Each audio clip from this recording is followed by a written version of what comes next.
Hey there, it's Jules. It is the 27th, it's 7:50, and I'm just making a fairly short video, I think, unless it gets longer, in which case it will no longer be a short video, to talk about a couple of things. Uh, Firstly, it's been 2 months and 3 days since I started tea, and it sounds like my voice is changing, I think. It's hard to tell, so I really wanted to make another video so I can go back and look through this one and the last one and just see if I can tell a difference, and maybe you guys can notice. I don't know. This is my voice. Is it deep yet? Is it deep yet? I don't know. Okay, actually that was most of what I had to talk about, so I guess I'll just I guess I'll just switch to my backup topic, which was Mishfest.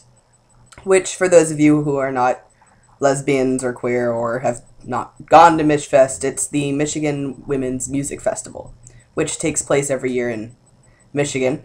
And it's a festival put on by women for women, but the problem there is, if you haven't heard about this, uh, is that the way that they're defining woman is very limited and ends up leaving out trans women, who are, in my opinion, women, and in their opinion, women.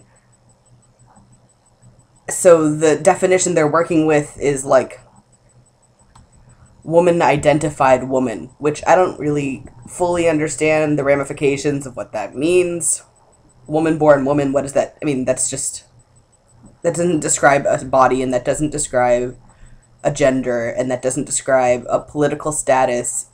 A legal status. It's just a political position that makes you belong to this community. Again, it's very hard to clarify what it means because it's a made up term used to be exclusive.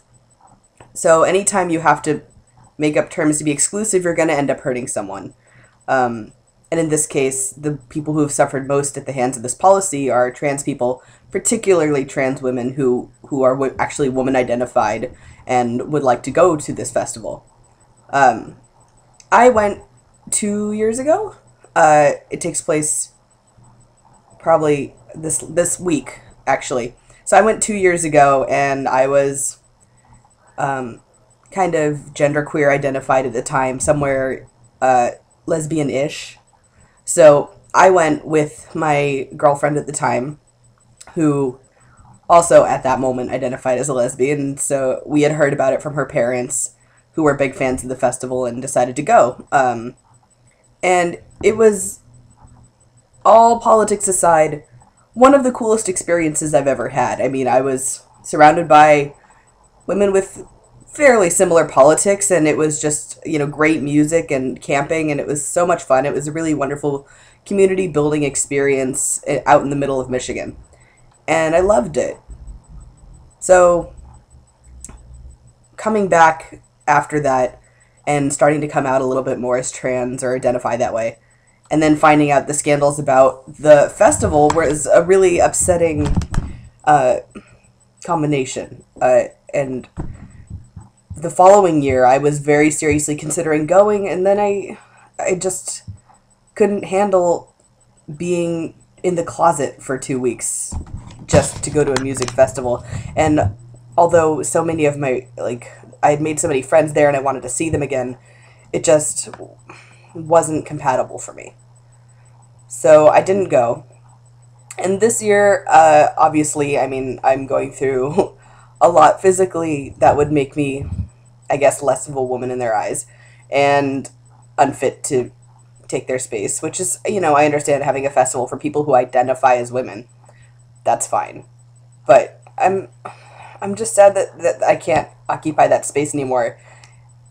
I mean, maybe that's just a sacrifice of being, oh, dare I say, male identified or something like that. And maybe that's just something that I have to give up. But ideally, I mean, if I have to give that up, then someone else should gain it, right? Like trans women? I don't know if that's a solid argument, but it's really irksome, and it makes me sad that a community space with that much potential and that much power is so limited in its audience because of transphobic policies and practices.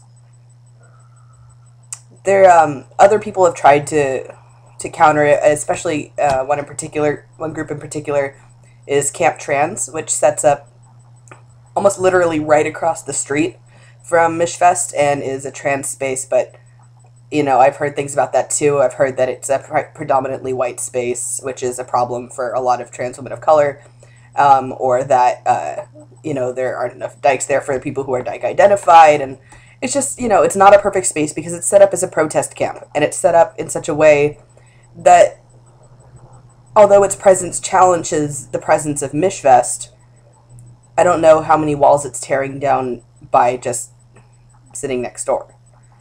I just wish there was some kind of big camp out that was queer friendly for all kinds of bodies and all kinds of genders and sexualities, where people could just go commune with nature for a little bit, and it would have to be like some kind of racially conscious, socially aware space that's ability competent and not full of exclusion. I don't know. I don't think I'm the person to start that, but if someone did, I would definitely go. Just hinting. Mishfest. So cool. So problematic. Anyway, I'm going to try and cut this video off because it's already running 6.5 minutes because I got on my soapbox. But I hope that you're all having a lovely week. And I will continue to update as things go along. Alright, bye. Oh, how do I turn this thing off? Forgot.